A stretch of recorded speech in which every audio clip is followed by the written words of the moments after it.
નમસ્કાર મિત્રો, ખેડૂત પોકેટ ચેનલમાં તમારું સ્વાગત છે। દેશ, દુનિયા અને ગુજરાતના તાજા મોટા અને સૌથી મહત્વના સમાચાર જાણીએ તે પહેલા ચેનલમાં નવા છો તો ચેનલને જરૂરથી સબસ્ક્રાઇબ કરી લેજો। સુરતમાં મેઘતાંડવ યથાવત, નર્મદામાં પણ વરસાદી માહોલ જામ્યો, અડધા ગુજરાતમાં ભારે વરસાદની આગાહી જાહેર। રાજ્યમાં આગામી 3 દિવસ અનેક જિલ્લામાં અતિ ભારે વરસાદની આગાહી, 40 થી 50 કિલોમીટરની ઝડપે પવન ફૂંકાશે।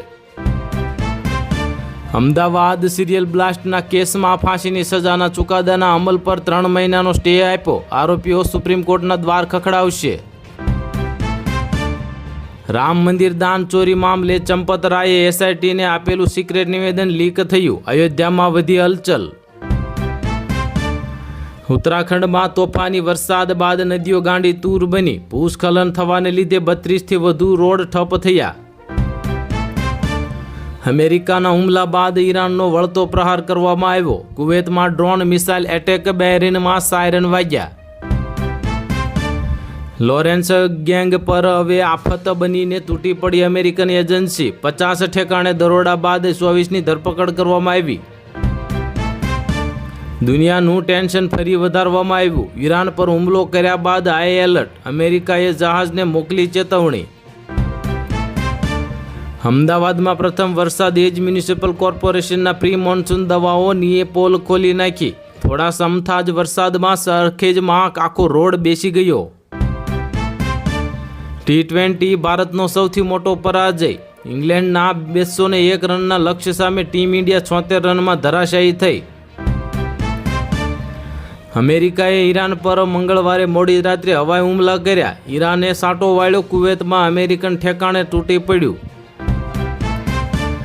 ટ્રેન અટકાવી સમોસા ખરીદવા જતો રહ્યો પાયલોટ, ઇન્દોરનો વિડીયો વાયરલ થતાં રેલવે તંત્રમાં દોડતું થયું।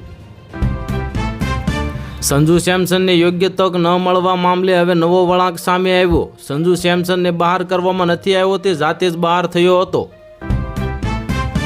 વોટ્સએપના નવા યુઝર્સ નેમ અને ફીચર્સનો ભારત બાદ હવે સોમાલિયાએ પણ વિરોધ કર્યો। શ્રી રામ જન્મભૂમિ તીર્થ ક્ષેત્રે ટ્રસ્ટનો કર્યો ભંગ, કોંગ્રેસે 4 માંગણીઓ સાથે પ્રધાનમંત્રીના મૌન પર કર્યા આકરા પ્રહાર।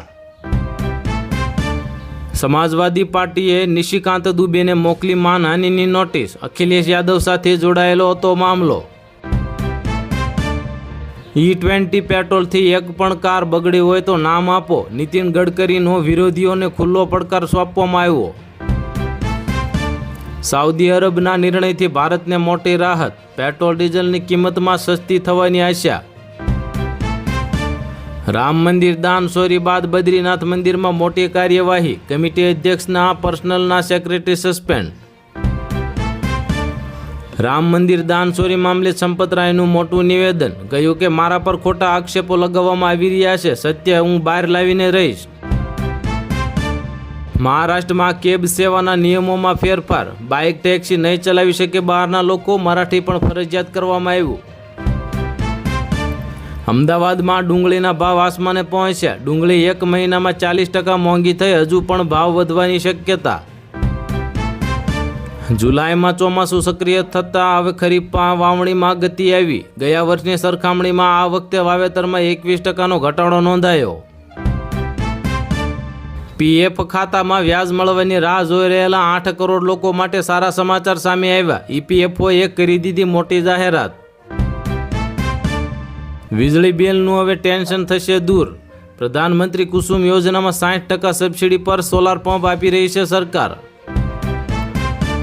પોતાની વિવિધ પડતર માંગણીઓને લઈને છેલ્લા 19 દિવસ બાદ અમરનાથ ઉપવાસનો અંત, હવે જબ્બાફાળ આંદોલનની મોટી તૈયારી। સરકારનો હવે મોટો નિર્ણય લેવામાં આવ્યો, ખેડૂતો સાથે છેતરપિંડી કરી તો લાયસન્સ રદ થવાની સાથે થશે જેલ, સરકારે પીબીએમ કાયદો લાગુ કર્યો। એનપીએસ નિયમોમાં મોટા ફેરફાર, સરકારી કર્મચારીઓને મળશે હવે વધુ વળતર, નવો ઓપ્શન જાહેર કરવામાં આવ્યો। રાજ્યમાં ભારે વરસાદનું સંકટ, નાયબ સીએમની ઉચ્ચસ્તરીય બેઠક, કલેક્ટરોને એલર્ટ રહેવા આદેશ આપવામાં આવ્યા। અંબાલાલ પટેલની મોટી આગાહી, રથયાત્રા દરમિયાન વરસાદની શક્યતા, ગુજરાતના અનેક વિસ્તારોમાં થશે મેઘમહેર। ક્રૂડ ઓઇલમાં 3% મોટો ઉછાળો. અમેરિકાના ઈરાન પર હુમલા બાદ મિડલ ઇસ્ટમાં યુદ્ધ જેવી સ્થિતિ, ભારતની ચિંતા વધી. દાયકાઓ જૂના નર્મદા વિવાદનો સુખદ ઉકેલ આવ્યો. ગુજરાત, મહારાષ્ટ્ર, રાજસ્થાન અને મધ્યપ્રદેશના 4 રાજ્યો વચ્ચે કરાર થયા. કોંગ્રેસના દિગ્ગજ નેતા દિગ્વિજયસિંહે કહ્યું કે હવે હું રાજનીતિ નહીં, ધર્મ રક્ષા કરીશ. અયોધ્યા સુધીના પદયાત્રામાં કાર સેવકોને આમંત્રણ આપીશ. કેન્દ્ર સરકારે જૂન 2026થી દવાની કિંમતોમાં નિયમનના હવે સુધારા અમલમાં મૂક્યા. દવા વેચાણ અને તેની કિંમતનો રેકોર્ડ હવે 7 વર્ષ સુધી સાચવવા ફરમાન. કતારથી ગુજરાત આવતા LNG ટેન્કર પર હોર્મુઝના ડ્રોન એટેક કરવામાં આવ્યા. એન્જિન રૂમમાં લાગી આગ. અરબ સાગરમાં પાકિસ્તાની કાર્ગો વિમાન ક્રેશ થયાની આશંકા. અચાનક રડારથી ગુમ થયું વિમાન. હવે ખેતીમાં પણ રોશન થશે કરિયર. કેન્દ્રની પ્રગતિ યોજનાથી 20,000 યુવાનો બનશે કૃષિ ઉદ્યોગ સાહસિક.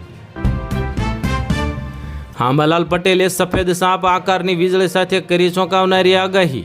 ભયાનક કુદરતી સંકેત. અમરેલીમાં વરસાદે લીધો વિરામ. 50 થી 60% કપાસની વાવણી નિષ્ફળ જતા ખેડૂતોને બિયારણ અને મંજૂરીનો હવે બેવડો ખર્ચ વેઠવાનો વારો આવ્યો.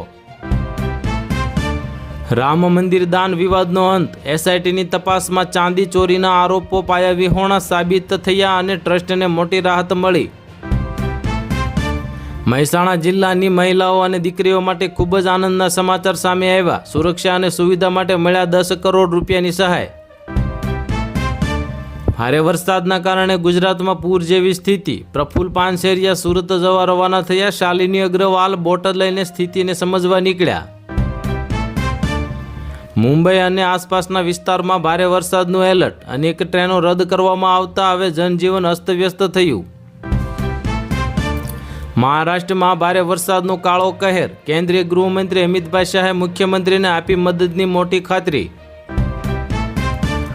નાસિક ત્રંબકેશ્વર મહાદેવ હાઈવે પર મોટી આફત. ભારે વરસાદમાં રસ્તાનો એક હિસ્સો ધોવાઈ જતા માર્ગ સંપૂર્ણપણે બંધ થઈ ગયો. સૌરાષ્ટ્રમાં આફત વચ્ચે રાજ્ય સરકાર એલર્ટ. મંત્રી જીતુભાઈ વાઘાણીની અધ્યક્ષતામાં વર્ચ્યુઅલ સમીક્ષા બેઠક યોજાઈ. ગુજરાત પર 5 વરસાદી સિસ્ટમનો ડબલ નહીં ટ્રિપલ એટેક. સુરત, નવસારી, વલસાડમાં અતિભારે વરસાદની ચેતવણી જાહેર. ટ્રેન રોકીને સમોસા લેવા ગયો લોકો પાયલટ. ઇન્દોરનો વિડીયો વાયરલ થતાં રેલવે તપાસ શરૂ કરી. કેબિનેટ બેઠકમાં ગુજરાત સરકારનો મહત્વપૂર્ણ નિર્ણય. માછીમારોના હિતમાં ડીઝલ પર વેટમાં રાહત આપવામાં આવી. જૂનાગઢમાં બોગસ સહકારી મંડળી કૌભાંડમાં PMO ઓક્શનમાં ખેડૂતોના નિવેદનો નોંધવાની કાર્યવાહી શરૂ કરવામાં આવી.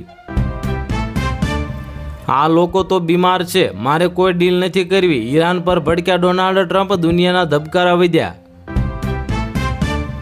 ઇન્ડોનેશિયાના 1000 વર્ષ જૂના પ્રાચીન મંદિરની મુલાકાતે પ્રધાનમંત્રી મોદી. ભારત સાથે છે ખાસ કનેક્શન. IPLની પોલ ખોલી જોફ્રા આર્ચરે કહ્યું કે હવે ઇંગ્લેન્ડમાં 200 રન ચેઝ કરવા સરળ નથી. ભારતમાં પીચ સપાટ હોય છે.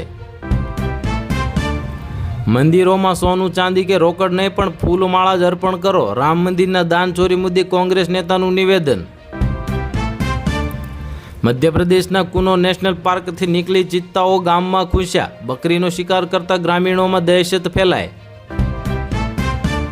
સુરત જળમગ્ન બન્યું. દુકાનો ડૂબી, પાર્કિંગમાં પાણી ઘૂસ્યા. આખા થાંભલા તણાઈ આવ્યા. નર્મદા યોજનામાં બાકી ચૂકવણીના નિકાલ અંગે 4 રાજ્ય વચ્ચે ઐતિહાસિક સમજૂતી. આગાહી છે અતિભારે. ગુજરાતમાં અનેક વિસ્તારમાં તૂટી પડશે 5 ઇંચ સુધીનો અતિભારે વરસાદ. ફરી આંબાલાલ પટેલની ઘાતક આગાહી. દિલ્હી સરકાર રાજ્યની મહિલાઓને એક મહત્વપૂર્ણ ભેટ આપવા માટે તૈયાર. મહિલા સમૃદ્ધિ યોજના હેઠળ આર્થિક રીતે વંચિત મહિલાઓને દર મહિને 2500 રૂપિયા મળશે. સુરતમાં પૂરની ભયાવહ સ્થિતિ જોવા મળી. શાલિની અગ્રવાલ અને પોલીસ કમિશનર બોટમાં પૂરગ્રસ્ત વિસ્તારમાં પહોંચ્યા. તો હાલ માટે આટલું જ. મળીશું નવી અપડેટ સાથે. જો વિડીયો પસંદ આવતો હોય તો વિડીયોને કરી દેજો લાઇક અને ચેનલમાં નવા હોય તો ચેનલને કરી દેજો સબસ્ક્રાઈબ.